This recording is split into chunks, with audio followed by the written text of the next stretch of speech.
বিভিন্ন জায়গায় ভোট কর্মীদের ভোট নেওয়া হচ্ছে পোস্টাল ব্যালটে। এই যে একটা বক্স দেখছেন না, এই একটা বক্সেই বিভিন্ন কেন্দ্রের ভোট দিচ্ছেন ভোট কর্মীরা। আর এতেই রানাঘাটে যথেষ্ট উত্তেজনা। দেখুন সেই ছবি, একেবারে পোস্টাল ব্যালট ঘিরে উত্তেজনা, ভাইরাল ভিডিও ঘিরে রানাঘাটে হাওয়া গরম। ভোটে কারচুপির আশঙ্কায় সরব বিজেপি, ভিত্তিহীন অভিযোগ পাল্টাতো তৃণমূলের। দেখুন উত্তেজনা, দেখুন। 90 দেখুন, 89 আর 90 একটা বাক্সে ভোট হচ্ছে। কেন হচ্ছে এগুলো? আজকে কেন হচ্ছে এগুলো? এইগুলো কেন হচ্ছে? একটা বাক্সে ভোট চলছে, দালালি চলছে, দালালি চলছে। এই সবগুলো দালাল, সবগুলো দালাল দেখুন, একটা বাক্সের মধ্যে ভোট চলছে, একটা বাক্সের মধ্যে ভোট চলছে, একটা বাক্সের মধ্যে ভোট চলছে। দেখুন এই বাক্সে ছেড়ে দিল, দেখুন আপনারা। পোস্টাল ব্যালট নিয়ে বিভিন্ন জায়গায় অশান্তি হচ্ছে, হয়রানির অভিযোগ উঠছে, অব্যবস্থার অভিযোগ উঠছে। আর এখানে একটা মাত্র বাক্স কতগুলো কেন্দ্রের জন্য? কথা বলবো প্রতিনিধি রঞ্জিতের সঙ্গে। রঞ্জিত, গতকালই পোস্টাল ব্যালট ভোট প্রক্রিয়া শুরু হয়েছে নদিয়াতে, এবং সেখানে দেখা যাচ্ছে যে রানাঘাট উত্তর পূর্ব এবং রানাঘাট দক্ষিণ কেন্দ্রের যে যারা ভোট কর্মী বা যারা সরকারি কর্মী যারা ভোট দান করছিলেন, দেখা যাচ্ছে একটি ভোট বাক্সের মধ্যে তাদের ব্যালট জমা করতে হচ্ছিল। যেই তার মানে দুটো কেন্দ্রের জন্য, এখন দুটি কেন্দ্রের জন্য একটি ব্যালট বক্স রাখা হয়েছে। সেটা নিয়ে কিন্তু কার্যত উত্তেজনার সৃষ্টি হয়, এবং যে দেখতে পাচ্ছে যে ভিডিওতে, সেই ভিডিও কিন্তু কার্যত ভাইরাল হয়েছে। এই নিয়ে কিন্তু রাজনীতির চর্চা শুরু হয়েছে রানাঘাটে। কারণ রানাঘাট উত্তর পূর্ব এবং রানাঘাট দক্ষিণ কেন্দ্রে যে দুটি কেন্দ্র রয়েছে, তাদের যে ভোট আলাদা বাক্স হওয়ার কথা ছিল, দেখা গেছে সেখানে একই বাক্সের মধ্যে দুটি জায়গায় ব্যালট জমা করতে হচ্ছিল। জানি কিন্তু উত্তেজনা তৈরি হয়। তবে সেই ভিডিও কার্যত ভাইরাল, যদিও তৃণমূল কংগ্রেসের পক্ষ থেকে সম্পূর্ণ অভিযোগ অস্বীকার করা হয়েছে, তবে বিজেপির পক্ষ থেকে বিজেপি নিয়ে কিন্তু কটাক্ষ করা হয়েছে যে তারা এটা তো বিজেপি তৃণমূল নয়, এটা তো নির্বাচন কমিশনই ব্যবস্থা করে দিয়ে। তবে একেবারে যেখানে ভোট কেন্দ্র বা ভোট গ্রহণ হচ্ছে সবটাই নির্বাচন কমিশনের আন্ডারে পড়ে, কিন্তু তারপরেও দেখা যাচ্ছে যে দুটি কেন্দ্রের ব্যালট বাক্স আলাদা হওয়ার কথা থাকলেও সেখানে একটি ব্যালট বক্সের মধ্যে কিন্তু দুটি কেন্দ্রের ভোটাররা কিন্তু জমা করছেন। জানিয়ে ভিডিও ভাইরাল হয়েছে, সে ভিডিও ভাইরাল হয়ে কিন্তু তাই তো রাজনীতি চর্চাও শুরু হয়েছে। তারপরে কি কোনোভাবে দুটো বক্স আনা হয়েছে বা অন্য কিছু পদক্ষেপ? তবে এই নিয়ে কিন্তু এখনো পর্যন্ত কোন রকম সদুত্তর পাওয়া যায়নি। তবে এই বিষয়টি কিন্তু খতিয়ে দেখছে, এমনটা কিন্তু জানতে পারা যাচ্ছে নির্বাচন কমিশন সূত্রে। তবে গতকালই কিন্তু আসছে কিন্তু ভিডিও ভাইরাল। বেশ,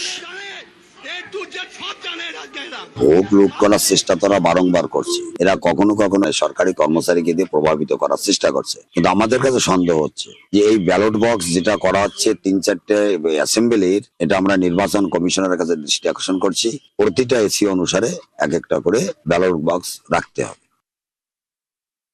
কি করে এটা হয়? এটা কি সম্ভব? নির্বাচন কমিশনের আন্ডারে, আর নির্বাচন কমিশনার কি দেখছে, বাংলা কি করছে সেটা বাংলার মানুষ দেখছে। তারপরেও তারা অভিযোগটা তুলছে কি করে? আসলে তারা জানে তাদের পায়ের তলা থেকে মাটি সরে যাচ্ছে, এর জন্য এইসব মিথ্যে বদনাম দেওয়ার চেষ্টা করছে।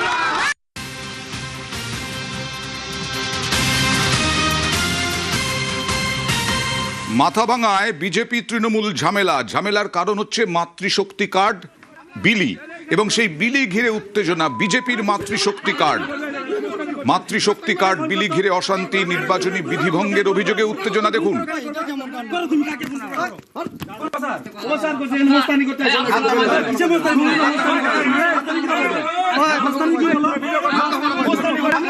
কোচবিহার মানেই ভোটে গরম, ভোটে উত্তেজনা। কথা বলবো প্রতিনিধি রাজেশের সঙ্গে। রাজেশ, কি হয়েছে ঘটনাটা?